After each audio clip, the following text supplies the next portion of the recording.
महाराष्ट्रामध्ये विधानसभेच्या रणधुमाळी आता सुरू झालेली आहे।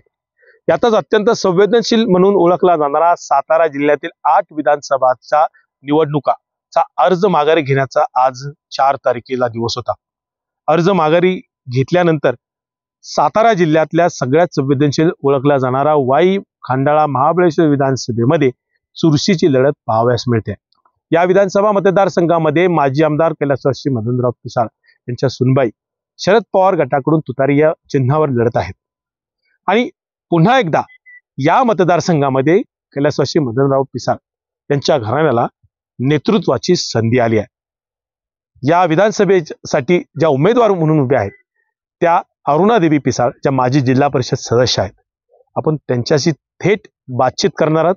दिलखुलास अरुणादेवी पिसाळ ह्या निवडणूक लढवत आहेत आणि त्यांच्याशी आपण थेट बातचीत करणार आहोत। मी आहे आता सध्या धोम बलकवडी या धरणाच्या भिंतीवर।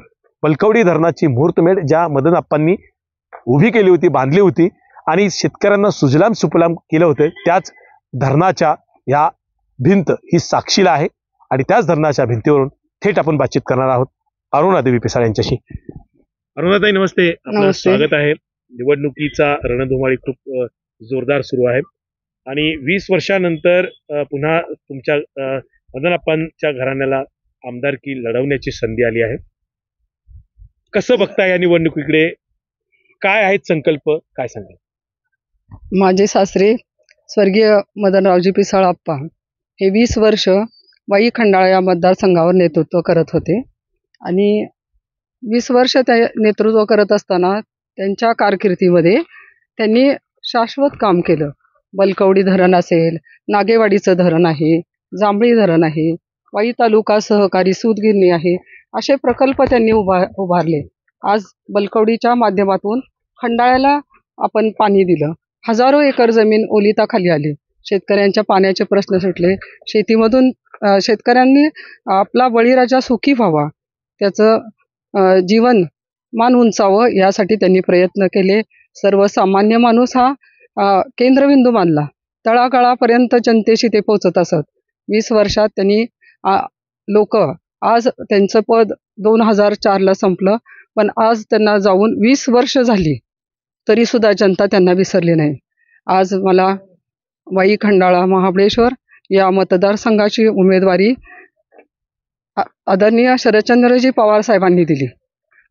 एक महिला म्हणून त्यांनी मला एक बावधनलाच उमेदवारी द्यायची असा सगळ्यांचा संकल्प होता आणि हा उठाव जनतेतून आहे। गेले 2 महिने रोज लोक भेटायला येत होती की बावधनमध्ये तुम्ही इलेक्शन लढवलीच पाहिजे का, तर आता आपण पाहतो 20 वर्षात दिल ते पद दादांनी घेतलं, मी घेतलं। जिल्हा परिषदला मी अध्यक्ष झाले, आदरणीय पवारसाहेब असतील, सर्व आमदारांनी मला सहकार्य केलं आणि 5 वर्ष काम करण्याची संधी दिली। अगोदर मला खरं तर 1.25 वर्षच त्यांनी सांगितलेलं, निवडून आल्यानंतर 1.25 वर्ष अध्यक्षपद होतं, पण नंतर 1.25 वर्ष साहेबांनी वाढवून दिलं का, तर ती माझ्या केलेल्या कामाची पोचपावती होती। जिल्हा परिषदेत असताना संपूर्ण जिल्ह्यामध्ये आमची सर्व टीम, आदरणीय संजीव बाबा माझ्याबरोबर होते, आणि माझे सर्व सहकारी यांनी एक अतिशय चांगलं काम करण्याचा आम्ही प्रयत्न केला आणि संपूर्ण जिल्ह्यामध्ये काम करत असताना प्रत्येकाच्या अडीअडचणी सोडवण्याचा कोट्यावधी रुपयांचं फंडिंग आम्ही केलं। त्यावेळी यशवंतराव चव्हाण साहेबांचे जन्मशताब्दी वर्ष होतं आणि त्या काळात आम्ही जन्मशताब्दी वर्षानिमित्त साताऱ्यामध्ये सभागृह नव्हतं, एकच DCC बँकेचं सभागृह होतं। मग आपण जन्मशताब्दी वर्षानिमित्त ते यशवंतराव सभागृह आपण आता त्या कारकिर्दीत आम्ही त्यासाठी निधी आणून ते सभागृह केलं। असे अनेक प्रोजेक्ट होते की आम्ही ते लोकांच्यापर्यंत पोहोचवण्याचा प्रयत्न केला। निश्चितच एक चांगलं काम करण्याचा प्रयत्न केला आणि त्याचंच फलित म्हणून आदरणीय साहेबांनी आज आम्हाला बोलवून ही उमेदवारी घ्यायला लावली।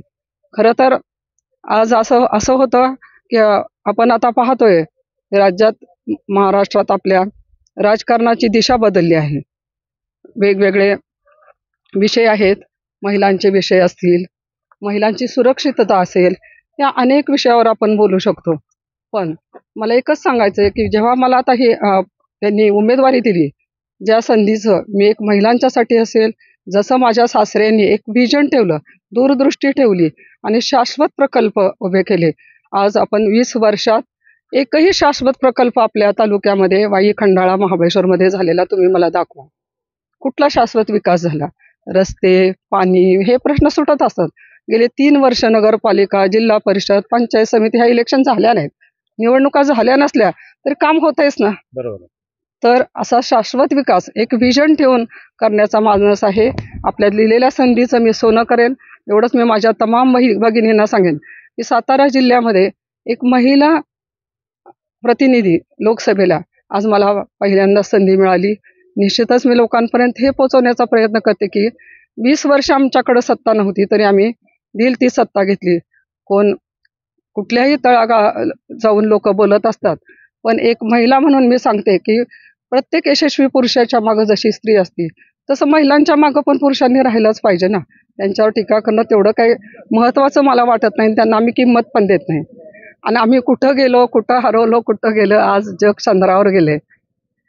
आज आपण बघतो सुनीता विल्यम अंतराळवीर झाली. किती अशा महिला आहेत की आपण त्यांची उदाहरणं देऊ शकतो. आज आपण एक महिला कुटुंबाची घडी बसवते, ती तालुक्याची घडी निश्चितच बसवेल एवढा विश्वास मी तुम्हाला सर्वांना देते. आणि म्हणूनच एक महिला प्रतिनिधीची निवड करा आणि चांगल्या मताने विजयी लोकांनी करावं अशी मी सगळ्यांना एक विनंती करते. आणि चिन्ह आहे तुतारी, फुंकणारा माणूस. काही एकंदरीत बघा ना, आता राजकारण पूर्णतः गेल्या म्हणजे पूर्वीचं राजकारण खूप वेगळं होतं. आता तुम्ही त्या कैलासवासी आमदार मदनराव पिसाळ यांच्या घराण्यात 44 वर्ष आपण सक्रिय आहात. पूर्ण ते त्यांच्या घरामध्ये एक सून म्हणून. त्या घराण्यामध्ये अनेक मोठे मोठे मातबर नेते तुम्ही बघितले. अगदी मला मिळालेल्या माहितीनुसार यशवंतराव चव्हाण सुद्धा तुमच्या घरी. यशवंतराव चव्हाण साहेब आले होते, बाळासाहेब देसाई असतील, सगळे भरपूर असे आमदार असतील, मंत्री. आपणचं येणं जाणं होतं. विजयसिंह मोहिते पाटील राज्याचे उपमुख्यमंत्री होते, आदरणीय पवार साहेब आले होते. असे सगळेच मंत्री आपल्याकडे येऊन गेलेत. आमदारांच्या कॉन्फरन्स महाबळेश्वरला असतात, त्यावेळी आपल्याकडे जेवणाचा कार्यक्रम असायचा नेहमी. त्यांना कॉन्फरन्स असताना त्या काळात प्रत्येक व्यक्तीशी माझी वैयक्तिक ओळख होती.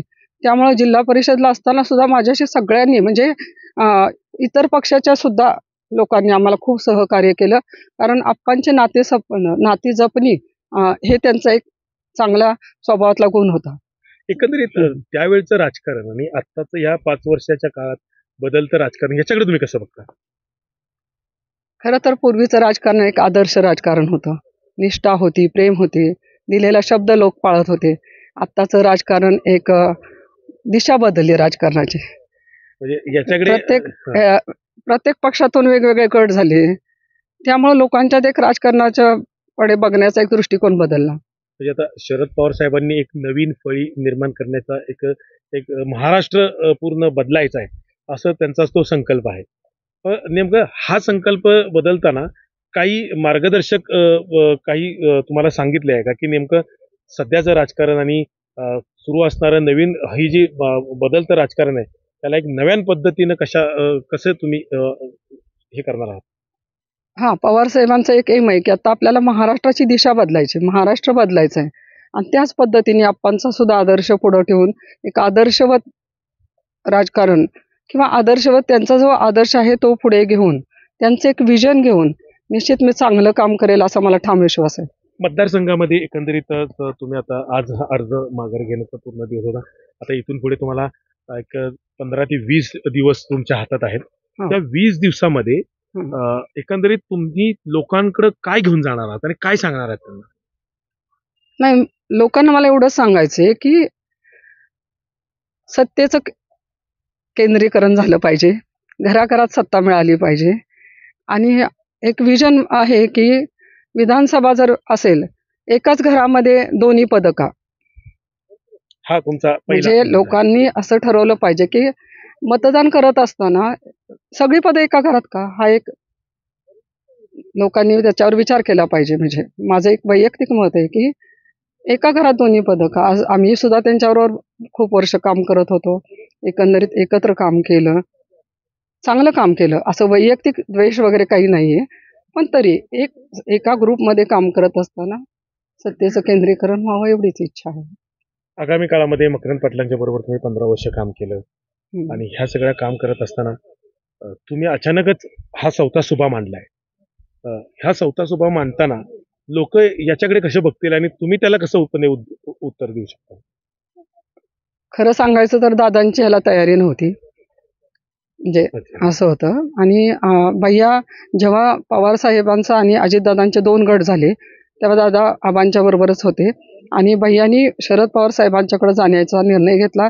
कारण गेली 10 वर्ष विजयसिंह पिसाळ युवा मंचाच्या माध्यमातून भैयांनी काम केलं होतं. विजयसिंह पिसाळ यांनी काम केलं आणि त्यावेळी असा एक निर्णय त्यांचा होता की जे काही माझ्याबरोबर 4 मुलं असतील त्यांच्याबरोबर मी काम करेन.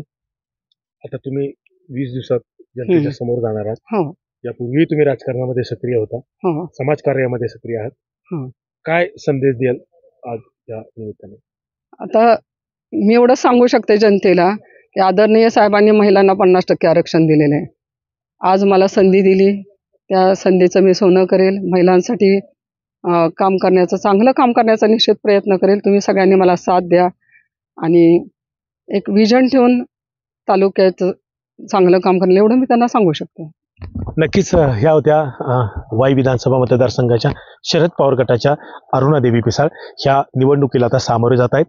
खूप अत्यंत महत्त्वाची त्यांनी एक या इंटरव्ह्यूजमध्ये माहिती सांगितली की मदनप्पा पिसाळ यांनी यांच्या काळामध्ये एक शाश्वत विकास केला होता. तो धरण, धोम, बलकवडी, त्याचबरोबर जांभळी धरण अशा विविध धरणाची निर्मिती त्या मदनप्पांनी केली होती. सूतगिरणी निर्माण केली. हा त्यांच्या काळातला हा शाश्वत विकास लोकांच्या आजही लक्षात आहे आणि त्याच आदर्शवत राजकारणाला डोळ्यापुढे ठेवून जनता वाईची, वाई खंडाळा महाबळेश्वरची जनता नक्कीच पुन्हा एकदा या आदर्शवत राजकारणाच्या पाठीशी उभी राहील असा विश्वास अरुणादेवी पिसाळ यांनी व्यक्त केलाय. कॅमेरामन वसीमसह एम मीडिया, सातारा.